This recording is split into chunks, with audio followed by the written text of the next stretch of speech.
Welcome to the Nick Blevins Family Ministry Podcast. Our goal is to help you maximize your church's potential. You'll hear from top leaders in children's, student, and family ministry about the principles and practices they use. Now here's your host, Nick Blevins. Hello and welcome to episode 235 of the podcast. In this episode, we talk with Kristen Ivy about how to engage every parent everywhere, which just sounds impossible, right? But we want to dream big like that. As church leaders, we want to think about the families that are in our church and how do we partner with them and help them raise their kids to follow Jesus. But we also want to think about all the families, all the parents who are not attending our church or any church, and how can we reach them as well. So that's what we talk about. We talk about kind of the principles about that, philosophy, the challenges of reaching parents and partnering with them and engaging them now and after the pandemic and still in the midst of the pandemic, and, you know, church online, in person. What about people who aren't attending in person? What about people who will never attend in person again, which we don't want to think about. We kind of address that in the conversation. But I'm also excited because we talk about updates to the Parent Q app, which are designed to help us as church leaders engage every parent everywhere. So I'm really excited about those updates for our church and for our families. And we're going to talk about some of the specifics of that as well. You can get all the links and notes at nickblevins.com/episode 235. That will include a link to a webinar replay that Kristen did all about this. She shared 4 C's for partnering with parents. We don't really cover that in this conversation, so you're going to want to check that out. And again, you can get the link at nickblevins.com/episode 235. Before we jump in, something else I'm really excited about is a brand new free online conference that we're hosting with Ministry Boost called Multiply Ministry. At Ministry Boost, we create online courses and resources to help you and to help me as a church leader grow and develop our ministry in less time, because we all don't have time to create all these extra things from scratch or to develop and really build up and work on the ministry every week, right? Because we have to spend so much time working in the ministry and leading and week to week and all of that. There's not as much time as we'd like to grow it and develop it and make it better and stronger so that it's more effective. And Ministry Boost exists to help you fast forward that, so you don't have to start from scratch as you do those things. And of course, we sell that through membership primarily. But the last 2 summers, we've hosted a free online event called Volunteer Boot Camp, talking about recruiting, empowering, retaining volunteers, training volunteers, all that. Well, Multiply Ministry is that times 10, because we're going to have a bunch of live speakers, including Ryan Frank, Josh Denhart, and some others. Then there's going to be tons of video breakouts that are on-demand content. So we'll have kind of a live portion with some of those keynote speakers, and then we'll have an on-demand portion where you'll be able to watch, breakout content related to empowering volunteers. And it could be specific to a ministry, like how to empower preschool volunteers, or how to recruit volunteers. What does it look like to have a good volunteer training program? And so we kind of explore all those different aspects. What does it look like to lead, guest services volunteers or assimilation and helping people take next steps? So regardless of what your role is in the church, I guarantee this will be for you. So go to multiplyministry.org or go to ministryboost.org and click on the banner there for Multiply Ministry. It's happening August 25th and 26th. Get your free ticket so that you don't miss out. There is an all access pass if you want to have access to the content forever, like after the conference ends. But without that, it's free. So sign up, get your staff to sign up, because all of us want to lead and empower volunteers better. So make sure you don't miss that. Registration's open. You can get your free ticket August 25th and 26th at multiplyministry.org.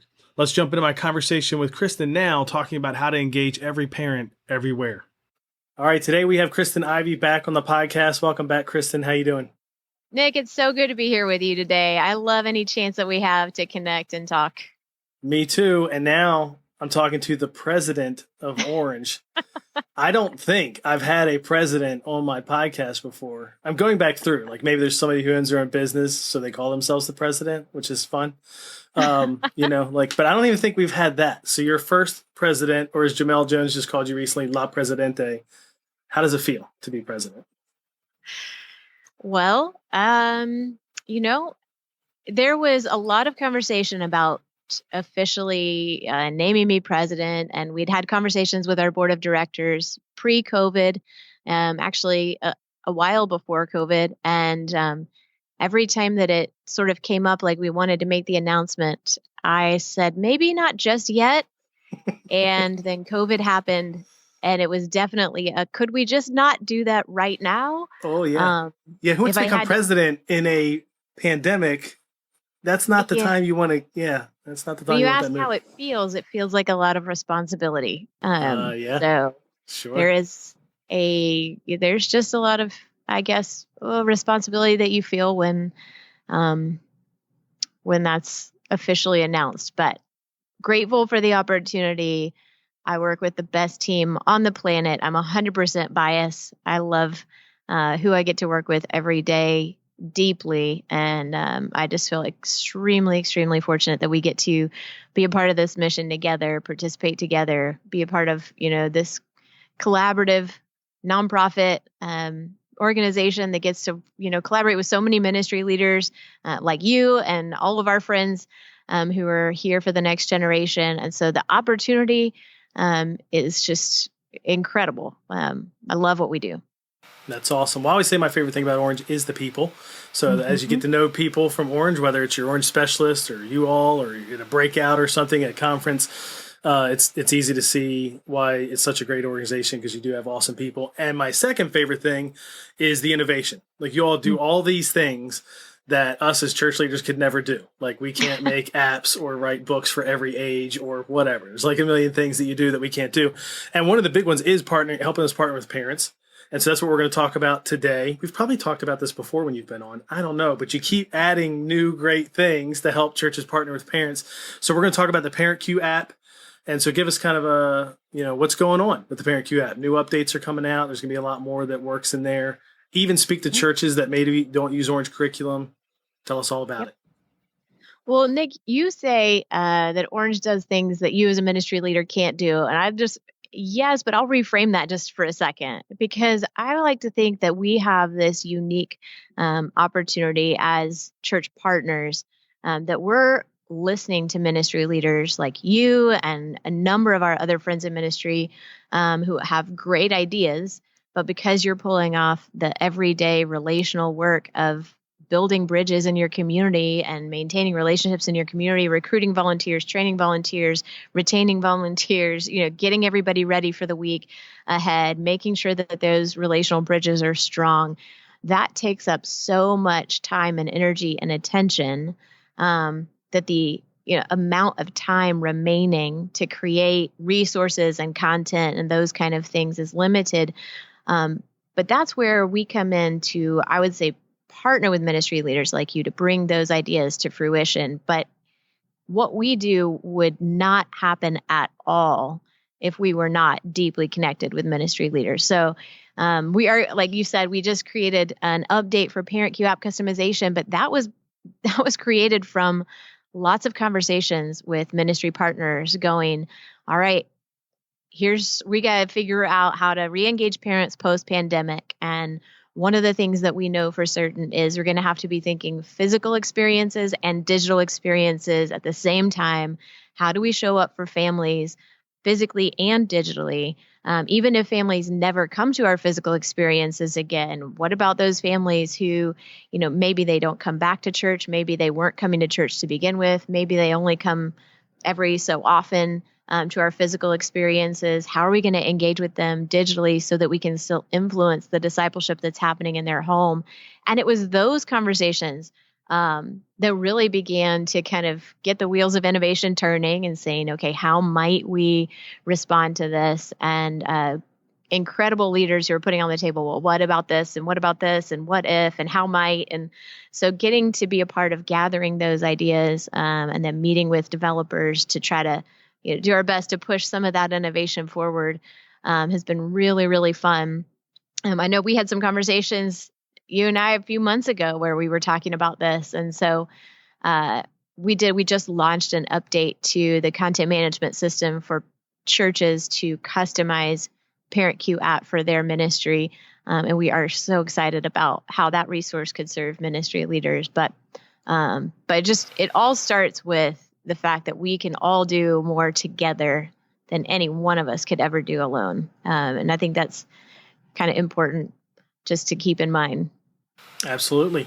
Well, that's one of the things. Again, if I was listening on another favorite thing about Orange, it'd be the events and then connecting with other church leaders, right? I can't even think of how many other church leaders. Just today, I reached out to 2 church leaders that you would know that, we know from Orange, because I was connecting our preschool director with them to talk about baby dedication and how we're changing some things. And that's just a benefit of Orange Conference and getting to know people. And, oh, you do that, and I need to steal that. Give me all that. Give me all the things, that you do with that. So that we are definitely better together. I want to hear, for somebody who isn't familiar with the Parent Q app, or maybe they've heard of it, but they don't actually use it in their church or as a parent, give us kind of the base of what has been in there. But then let's talk about these new updates.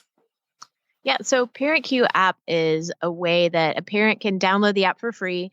And they enter in their child's information stored directly on their phone. So it's not like, we've been very, very careful about child protection. And they give the date of their child's birthday, and it will show back to a parent the number of weeks that they have remaining with that child till their 18th birthday. And that kind of goes back to this idea that we talk about, that you have 936 weeks with a kid from the time they're born until they graduate high school, or, they kind of move on to whatever's next. And those first 18 years of life really have this tremendous impact on a person's future and on their direction. And so the app will show a parent, how many weeks, to help them kind of visualize their time and understand that how they use the week that they have really matters in, creating a foundation, building a legacy, all of those things. And then for each child, the app will present to them content that helps them disciple their kid this week. So there's one big idea to talk about every month for every age group, from birth all the way through high school. That shows up and changes by phase, whether you've got a new baby, a toddler, a preschooler, kindergarten through 3rd grade, preteen, middle school, high school. Each kind of age bracket has its own big idea.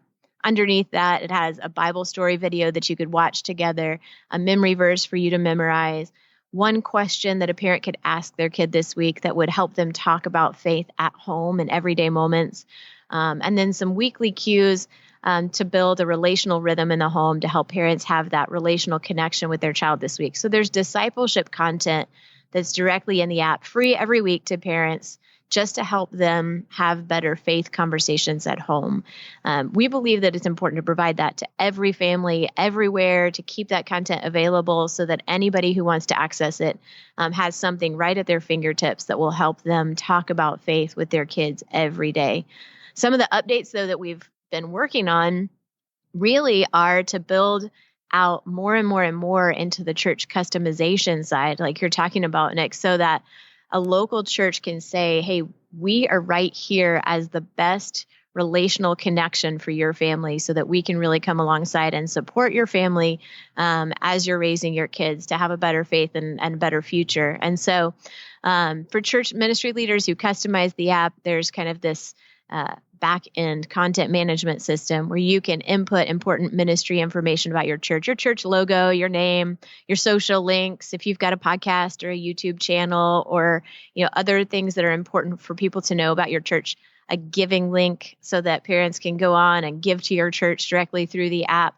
And then key information about your ministry, things like what's happening in your ministry this week, event registrations for VBS and summer camp. It's all stored right there in the app so that it connects a parent's ability to have faith conversations at home right there with your local ministry that's on the ground, kind of the best relationship to put context around what a parent does in their home.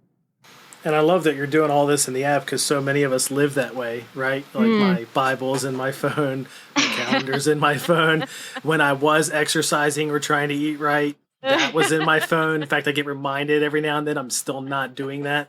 And when I was good at it, my phone helped. And it definitely helps with Parent Q too. You send, like you said, age, phase appropriate, reminders. And that's one thing that I said to you when we were talking about this before, like what would help me. It was like, everything I'm supposed to be doing as a parent, I love being able to have it as a reminder in the app. Now, I have things on my calendar, that they're just on my calendar to go off as a reminder to do that too. We're in the summer series, using the kids' curriculum. And I love that, like right now, the preschool and elementary is the same. And so I can have our kids together and we can reread the Bible story together, and they both learned it, which is really cool. And so that reminder is just in my calendar, but just having it in the app is really nice too. But I know as church leader, and that's what I think about as a parent, like, oh, that's awesome. Give me every reminder I can. Cue me, remind me, you know what I mean? That's great. But as a church leader, it does help. Tell us more about how it's going to help partner with parents and even know how we're doing, because that's one of the conversations that we have had. And that is hard. Like, how well are we partnering with parents? You know, and then through the pandemic, I don't know. Like, I could say what we do. Yeah. And through some conversations, could say some stories. You're like, oh, that's really great. I told you about a family that moved and was totally watching from Florida this whole last year and never knew it. You know what I mean? Yeah. And I thought, I need to move to Florida on a beach and watch. No, I'm just kidding. I just thought that's great. And we didn't even know. Like, we had no idea. So how will some of that, like the dashboard, help us partner with parents and even know how well we're partnering with parents? Right. So one of the things that churches who are customizing the app can do is, as you log into your account at the top, it will give you a number of parents who have downloaded the app and partnered with your church, so affiliated with your church as a part of this app experience. So you'll have a number. You'll also see the number of kids or teenagers represented by the number of families, and it will show you how many new families have downloaded the app this week. So it's just one more way of measuring your parent engagement in addition to, weekly attendance. We all measure weekly attendance. How many families showed up this week? How many kids showed up this week? How many teenagers showed up this week? We know that we've got to keep measuring physical attendance and also measure some other things, especially post-pandemic. So one thing that we want to come alongside ministry leaders and do is provide really a scorecard, a metric system of going, okay, how do you know if you have influence with parents in your community? And I loved your story about this family who's engaging with your church from Florida, because that is the church, right? The church is still connected and still part of this family's life, even if maybe, for right now, because of distance, you're not located in Florida. So this family is still able to participate with your ministry, even where they are. And eventually, maybe they will connect with a church that's in their community where they can have relationships right there, where where they've moved to. I don't know. But it gives us a global perspective of what the church could be when we start looking at physical attendance and digital participation. And actually, one of the things, the team always gets nervous when I talk about things that aren't out yet, but might be coming in the future because they don't exist yet. And so nobody wants to be held to that level of accountability, Kristen. You're just dreaming so much things. Accountability. Like, it's coming out next week. It's next week. Okay, you heard it here. Out next week. You heard it here on the podcast. But I will say it's one of the areas that we're very excited about future innovation when we think about how we could gather even more metrics into that dashboard to better reflect to ministry leaders how you're winning at engaging families beyond just that physical attendance number. So many ministry leaders are dissatisfied with how that number actually reflects their current level of influence. I mean, most ministry leaders would say, well, that's not the whole story. That's just a number, but that doesn't give the big picture. So we're working with leaders now to go, okay, what are the multiple numbers that if we were to compile them could give you a snapshot of your true engagement with families so that you can measure it, because we all know that we're going to start winning at the things that we're measuring. That's what you referenced, like health apps on your phone or nutrition apps on your phone or whatever it is. When we measure it, we tend to perform better, stay motivated, stay engaged longer. It's how Apple Watch has been genius with that closing of the rings situation. Yep. I don't have one. I don't know, but I watch people all over the place. They're like, it's my time to stand so I can close my ring. Yeah. Before you weren't measuring your time standing before, so you weren't doing it, right? The same thing is true in ministry and everything else. If we can measure it, then we can get better at it and refine it and keep it in front of us. Yep, absolutely. So tell me, walk us through. So for the church leaders listening, whether they use the ParentQ app and just, need to jump into these new additions, or maybe they don't and they could get started with it. what would you do? Because that's the conversation we're having. We just had a meeting today with my team about, okay, we used to have a plan for the new families, and we worked really hard to try to make it work with our church-wide plan for new families. So it wasn't like two different Yeah. plans overlapping each other, right? Yeah. 'Cause that happens. But then the pandemic hit, and a lot of that went out the window, so we kind of were just getting by with whatever. We overhauled kind of our church-wide assimilation plan. And so now it's time to come back and say, okay, let's look at kids and students again. How do we adapt that? And the thing I'm most excited about is this right here. Like we've already tried to feature Parent Q. How do we feature it even more? Maybe you get into it before you even watch online, or maybe you watch online and you get into it before you ever attend in person. But like, what would you recommend to church leaders for how to use it, get it in the hands of parents, and again, going back to parents who aren't even attending yet. I think that's the thing we don't think enough about. Yep, definitely. So what are some thoughts you have there? I have a number of thoughts as you're talking, Nick. One of them is that something that we're thinking a lot about is the parent who doesn't go to church yet. Our goal for this app is that it would be so helpful to a parent in their everyday life of, nurturing a kid in their house, regardless of, anything else going on. Just that it would be so helpful to them that they would engage with this and share it with others and want other people to participate and experience the helpfulness that they have found here. And as they share it, it becomes kind of an entry level to local churches and ministries. And in that, Orange actually has a church finder that we've had for years and years and years. And, it works with Google. If you can type in and find churches that are in your area. And so for parents who download the app and use the app, but have not affiliated with a church yet, we have the ability to follow up with those parents, email those parents and say, hey, did you know that there are ministries within a 15-mile radius of you that participate with this great resource that you have found so helpful? You might want to consider checking some of them out because that will only help you exponentially more than an app ever could. And so we're hoping that it can even be a front door and an entry point for families who are going, wait, I found this really helpful app.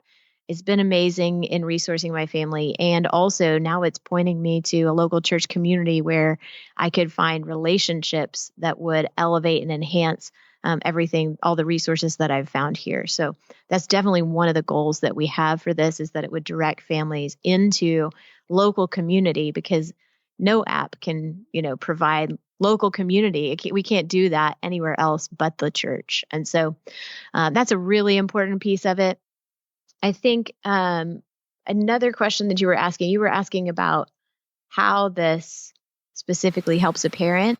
Well, like, how would a church leader, what would you recommend to a church leader as they're rolling it out? And maybe they're re-rolling it out. Because again, maybe they've been using it, but like, oh, now there's all these new additions. Practically speaking, how would you roll it out? And we were talking about keeping in mind those people that aren't, maybe they're not back yet. Maybe they've never been, but like the practical parts, when somebody finishes the podcast, okay, what do I need to do? I need to go to parentqapp.church. Right? Yes. Yeah. And then parentqapp.church, and you can enter in a 90-day free trial. So there's, you can get in and check this thing out, experience some of it, see if it's going to work for your ministry. You may have other ministry solutions that are not the app, but you can get in and look around and see if this would work for you. And very soon, we don't have this out yet, but coming out, I believe next month will be some marketing materials that we're going to provide to church leaders. So videos and emails and, graphics and things like that will help you spread the word about the app in your community and talk to parents about it. So, creating a promo video that you could show pre-service, or you can show in your online service, or you can, throw up on social media to help families in the community find out about this app. And then, any of the ways that you communicate, you just would say, hey, here's something that our church is providing to you. Orange's hope is that every parent would believe that their local church created the app to begin with. So, I mean, that's what we talk about. That's the intent or the goal behind it. But I think, just talking about it, using the resources that we provide to help share and spread the word. And if I were rolling it out, a few of the features that I think are specifically helpful to parents are the ways that a family can find everything that they need about your ministry in one place. By putting every ministry on the same app, we get every ministry on the same page. So if a parent is ever wondering, how do I find out what I need to know about what's happening at my church? You can just click here. It's on your phone. It's always accessible. It's always up to date. Everything's in one location. This is where you can go to access event registrations. This is where you can go to access giving link. This is where you can go to access push notifications to understand if something big is happening in an age group ministry. Here's where you can find contact information to reach out to your ministry director or anybody at the church that you're trying to look for. So one feature of it, I think that's important, is knowing that there's one location where any parent anywhere is able to connect with you just right there on the phone. Another feature really is coming alongside of parents to help them have faith conversations at home. Every parent gets questions they don't know how to answer. I mean, I'm a mom of 3 kids. I know you've had this experience where kids ask really hard questions and you're like, oh my goodness, I don't know how to talk about that. So we read the Bible story together while walking around Jericho. Okay. It's great experience with my kids. This is part of the plan I was telling you about. And then afterwards, our son, the oldest one, 8 years old, puts it together, goes, wait a minute, so God wiped out that whole city? This just got to a different level conversation. You know what I mean? It's like, okay, here we go. But you got those are the conversations you got to have, right?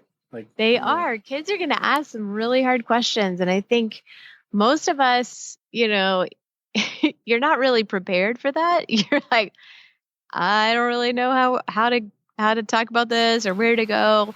So proactively, I think this app will help parents have faith conversations consistently in their home so that, as they're going about their everyday life, they're talking about faith and building into their conversations just relational points of connection that kind of establish a framework for, we can talk about faith, we can talk about God, we can talk about all of these things just in our day-to-day lives.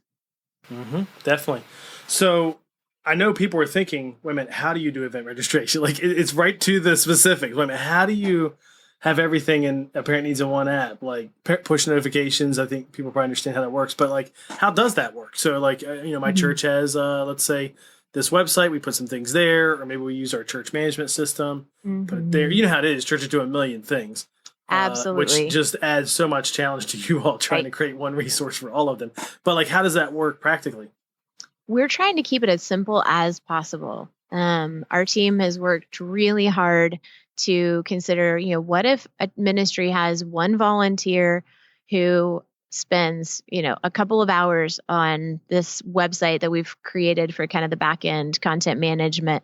Could one volunteer input the information and manage the system? We believe that that's definitely possible. So it's hard to describe on a podcast with words. I'm such a visual person. I want to be able to see it. I would encourage you just to check out the 90-day free trial. I mean, like any free trial, you can get out of it easy. So it's easy to get in, look around, check it out, see if it's for you. Mess around with the system and see. Hopefully, it's as simple as possible. We're still having conversations about, how can we continue to simplify to make this as easy as possible and as integrated as possible with other ministry solutions that are out there so that, you're not having to manage multiple systems and able to, connect with parents. The resources are never going to do what relationships can do. The real work of ministry is in relationships, and that is the primary focus. So then the app is not your ministry. The app is hopefully a really simple resource that doesn't take a lot of time, that can enhance the relational work that you're already doing. That's the goal. So we just can't lose sight of the fact that it's the relationships that are doing the real ministry work. The apps and all the other things that are out there are just tools that are designed to enhance that. Yes, absolutely. And I think there is that challenge that, like, as a leader, especially now, I don't know if this is true when, like, I was a volunteer in student ministry 20 years ago or something, but there's so many modes of communication, email, text, social media, this face-to-face, phone call, whatever. And then everybody's had their preference. And so the app can feel like one more thing to update. And part of it's like, yeah, but that's reality, because there's people who are going to use that more. And then there's people who use the website more. I joke sometimes of like, yeah, we got to put it on the event page of the website, but nobody reads that anyway. And I think I think people do, but I think it's a pretty small percentage. Yeah. So that's why I get excited about something like this too, because the percent of people that use their phone and use apps and see push notifications and all that is way higher, right? Like way higher. So I love that it's going to make it that accessible. And even I know there's potential for integrations and things down the road to make some of that easier. But even if we are just getting a volunteer who takes what's already here on a website or on some social media page or something like that and gets it in the app, great. It's worth it. 30 minutes or whatever gets us connected to all those parents, which is awesome. And I do like numbers and metrics. So I have logged in recently even to see how many of our families are using it and how many kids that represents. And there was a moment of like, oh, that's great. That's almost as many kids used to attend in a week pre-COVID. Then there's that sadness. But then there's also the wait, but average in a week is what? Not even half of who call it home. So I was like, oh, we got lots of room, to grow. So I'm already thinking about, as we have conversations about new families, how do we just make this front and center? When I think about all the things that I want a parent to know when they're starting out in our church, I'm coming back to, if I could just get them in this, everything else can come from that. Like, you need to know a couple things about how check-in and check-out works and whatever. We'll cover that when you're there. But we have kind of a series of emails we've always sent, sort of like onboarding, helping new parents. And I'm sure we're going to kind of recraft that to, it's always push this, but now it's even more of a priority, I think.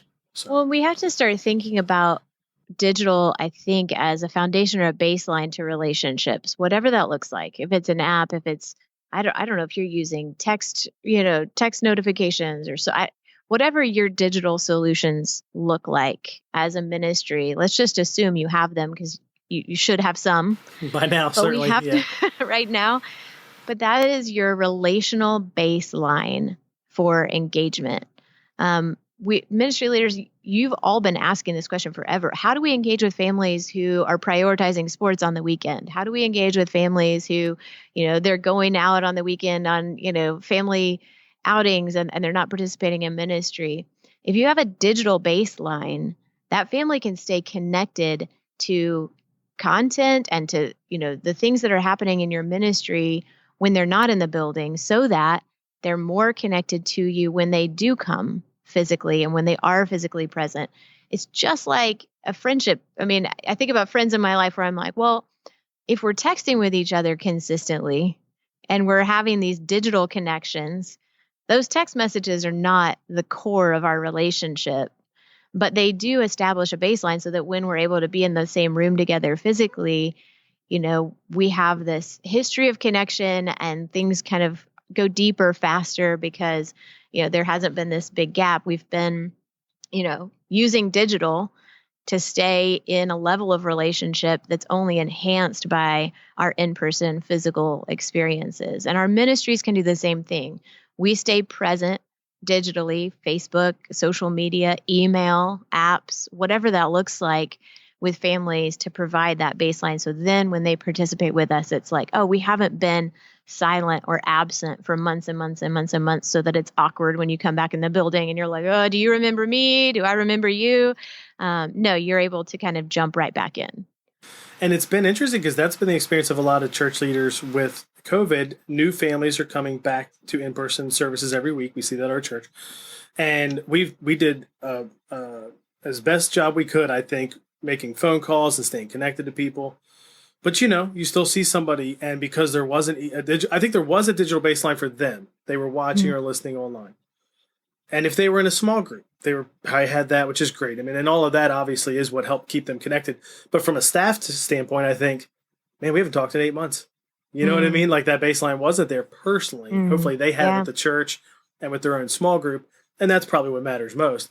But it is odd to have some of those moments of like, oh, I'm glad you're still around and you were watching. Or like my pastor would tell you, people have told him, yeah, I stopped watching, but I do listen to you when I like I don't watch on YouTube, but I listen to you when I run or, whatever, something like that. And he's like, I totally get it.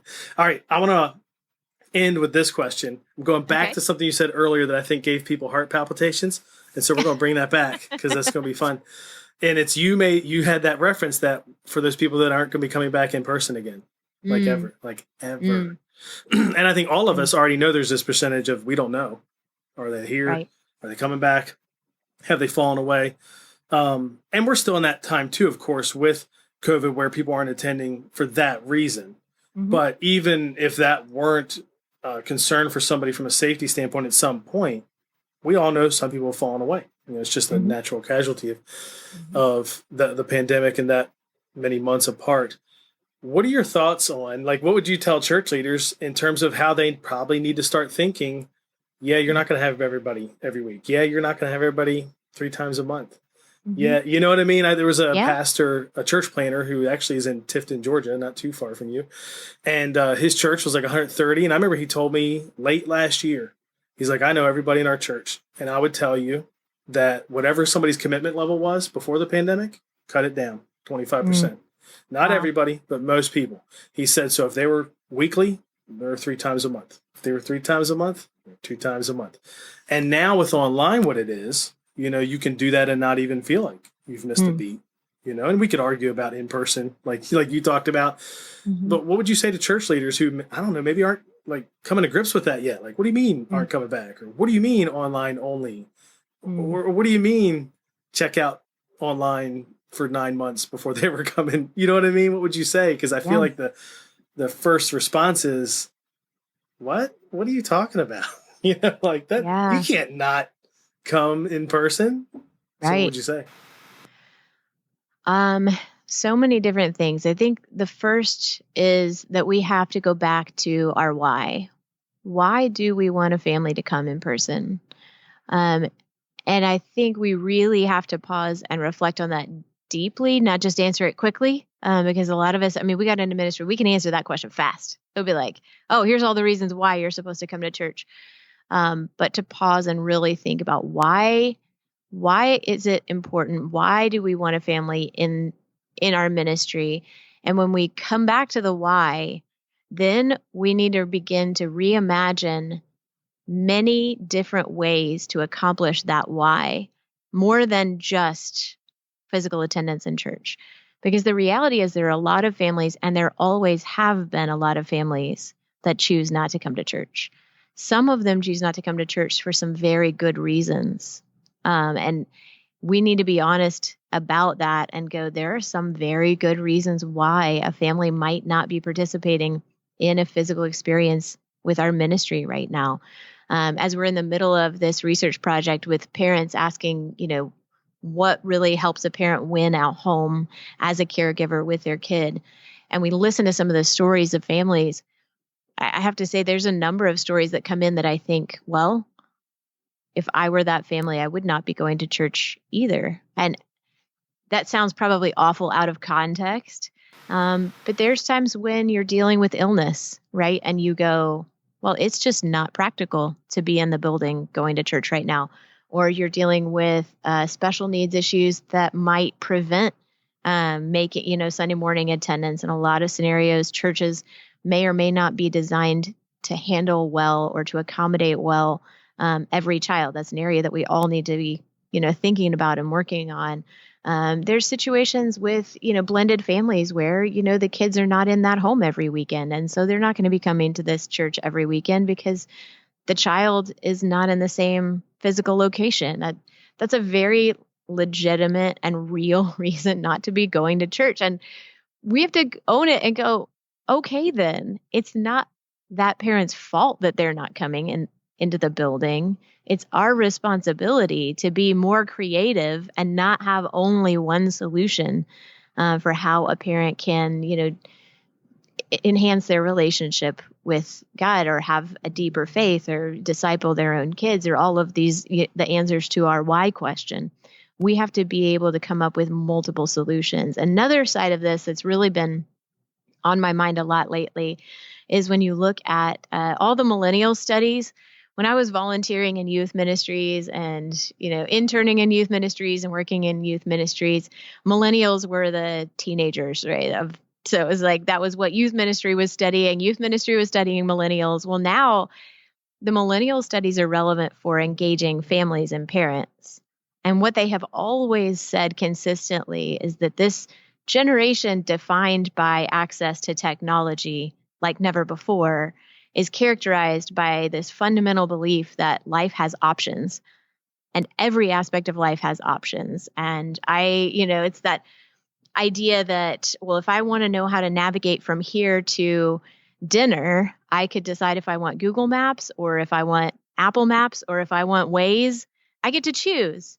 And based on my preferences, I'm going to pick the one that I like best, and that's going to get me where I need to go. Why would we not assume that as millennials are our core, make up the core of our parent population right now, that they would approach faith and church in a lot the same way, that they are looking for options. Go, sure, my faith matters to me. Yes, I want community and I want discipleship and I want to raise my kids to have a deeper faith, but I'm not convinced, and I'm speaking as, from the perspective of a millennial parent, that the only way to do that is to show up at a Sunday morning experience every week. I think as ministry leaders, we're going to have to get really creative about thinking about multiple approaches to reach families, not just post-pandemic, but really just generationally speaking right now. Yep. Yeah, I think a lot of people will probably be thinking, how do I push back against this newer, it's not even new, but fast forwarded trend of not coming as regularly. The not coming at all thing, again, who knows if there's a temporary season on that, or people that have fallen away, will they come back? I don't know. But this idea that not coming as regularly and in person can be traded off for online any time, right? Some sporting thing or whatever. I just think fighting that is just worthless. Good smart leaders will say, no, I'm gonna figure out how to make the most of it. And like you all are that way. That's why you're doing this with the Parent Q app. That's why you jumped right in and helped churches with digital last year in the pandemic. And if we can do all of those things, leverage online and digital and things like the Parent Q app to connect with parents, well, then the time we could spend fighting what's going to happen anyway, feels like a tidal wave, right? Like you're just going to lose that battle. Instead, leveraging it, right? I think. Yeah, and one thing I think about, and I may disagree with this by the time the podcast comes out, so I don't know. We have to create space to disagree with ourselves and keep changing our mind. But one thing that I think about is, what if we need to decouple relationships? Because relational ministry, I think, is never going to go away. Families need it. Kids need it. We all need it. We need the context of relationships for ministry to be effective regardless. And digital is not going to replace that exclusively. That's always going to have to be both digital and, in person. In order to be effective, I believe. Now, I could change my mind about that tomorrow, but that's what I feel strongly today. But I think we may have to decouple that from, being in a physical room to sing worship songs and experience a sermon or a teaching moment.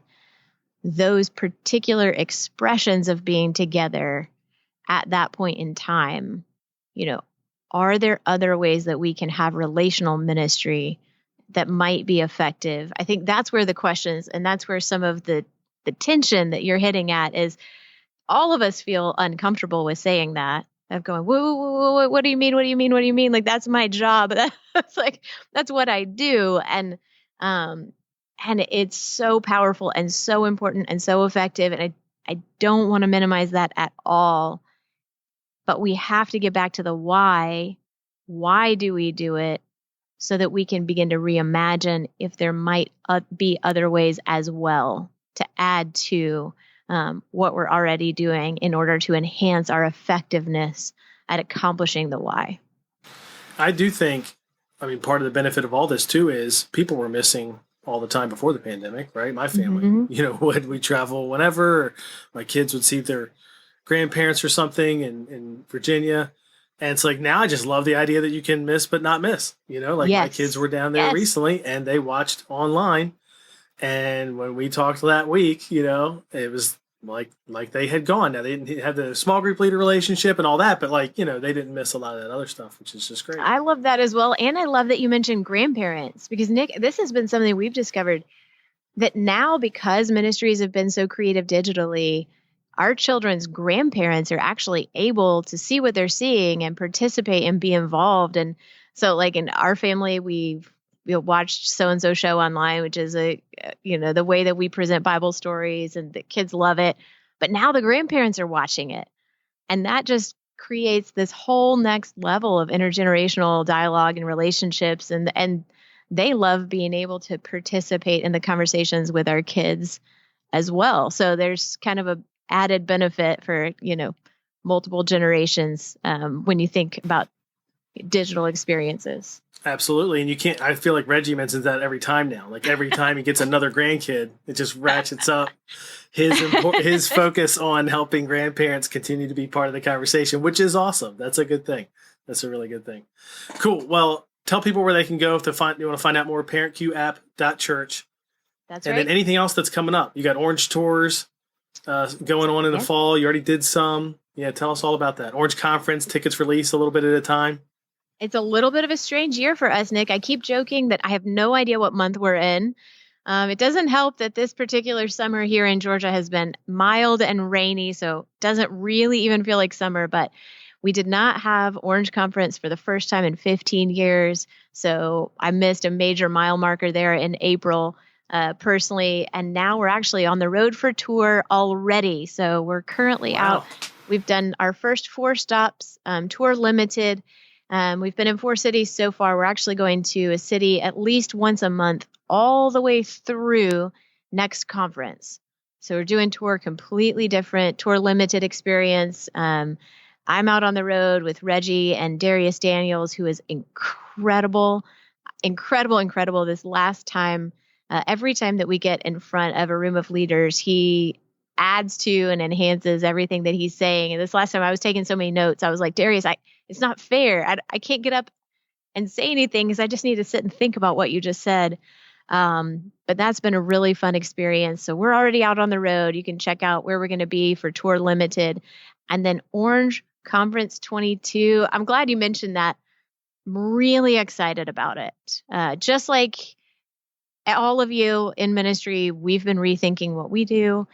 We took the pandemic to go, what if and what about and how might. And so we've got some exciting things coming. I'm not sure what I'm allowed to say right now. So everything. I won't. Reggie just told me you could say everything. I mean, obviously he didn't, but let's pretend like he did. He doesn't listen anyway. Come on. He's not hold listening. It back. We're gonna make a big announcement. I'll hold it back, but I am excited about Orange 22. The theme is Be Human. We're talking about, how as ministry leaders, we cannot lose the essence of what it means to also be human, to be made in the image of God, what it means for our faith that Jesus became human to redeem humanity that's in us. And so lots of really good conversations, speakers, things that I'm excited about coming out April 22. You do not want to miss it. So excited about that. So that's kind of the big event that's looming in the future. Which it always was, I guess, until last year. So it is funny. I was talking to somebody about, wait a minute, but yeah, we did it at that conference, at Orange Conference, but wait a minute, that wasn't this year. Wasn't the one before that either, because that was online. Like, oh my gosh, that was that long ago. So cool. Well, I'm excited. I'll be at tour in my usual spot in Lancaster. That's the easy drive for me to go to. So maybe Darius's thing will be like 2 times as long by the time I get there. It probably will be, and it'll be so outstanding. I'm just going to be sitting there taking notes. I'm going to give up. I'll just be like, forget about it. I don't have anything to say. I just want to listen to Darius talk. He's got some amazing, amazing content. That's awesome. Well, thanks for all the work you all do. Again, innovating, connecting with churches, listen to us, trying to help us however you can. And thanks for taking time to come on the podcast and talk about it. Of course, Nick, thank you for all that you do, not only locally for your church, for your ministry, families in your community, but also for all of us. You're making us stronger, so we really appreciate it. You're welcome. Same to you. Well, it was certainly fun to have Kristen back on the podcast again, and everything I said in there, I absolutely believe is 100% true. I'm such a fan of Orange and the team and the people there. They're great people who love the church, want to help you and me as church leaders. They do innovate and create so much, which is just so helpful to us as church leaders because we can't do that. At least most of us can't. We don't have time for that or the money for that to invest in it, but we can make it better together, just like she talked about. A lot of the things that are in the new version of the ParentQ app are in there because they have listened to church leaders like you about what's going to help you in your ministry. So here's some action items I thought of coming out of our conversation.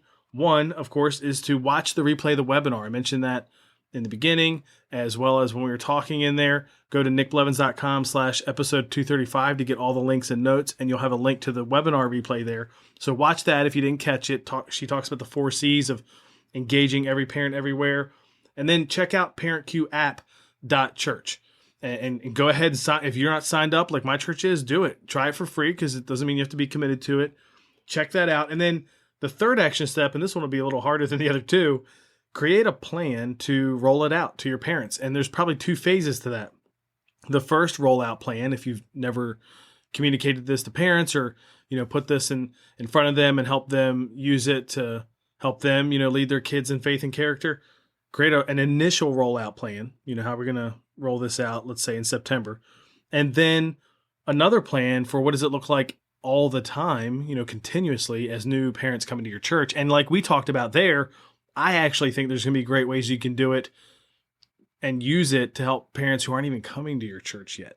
So it's on our website, so you can see it and get it technically before you ever come to the church. Why is that? Because it's just a great tool, right? So I think putting that in the hands of parents is just going to help them trust our church and be thankful for that and potentially, hopefully, get connected online and eventually in person. Hopefully, we'll see. But like we talked about in the interview, you never know. So get all the links and notes at nickblevins.com/episode 235.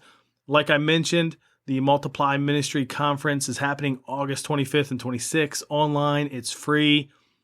Tons of speakers, all talking about how to recruit and empower volunteers so that you can multiply your ministry impact. So sign up, get your staff signed up, get some volunteers to watch because I'm sure there's going to be some great content. If you've got some volunteers who are high-level leaders, maybe they're coach-level volunteers for you, have them watch as well. It's going to be helpful for them, and I can't wait to be a part of that with everybody, with you, with all of the speakers that we have, both live and people are going to be recording content so that you can watch it on demand. It's going to be a lot of fun. Next week, we'll be talking with my friend Steve about growing a student ministry throughout the pandemic, why it was different for like high school versus middle school. So that's just an interesting conversation. Make sure you subscribe so you don't ever miss an episode, and I'll catch you in that episode of the Family Ministry Podcast. Thanks for listening to the Nick Blevins Family Ministry Podcast. We hope this helps you maximize your church's potential. We would love to hear stories of how you apply what you've learned. You can do that by leaving a comment on iTunes or in the show notes at nickblevins.com.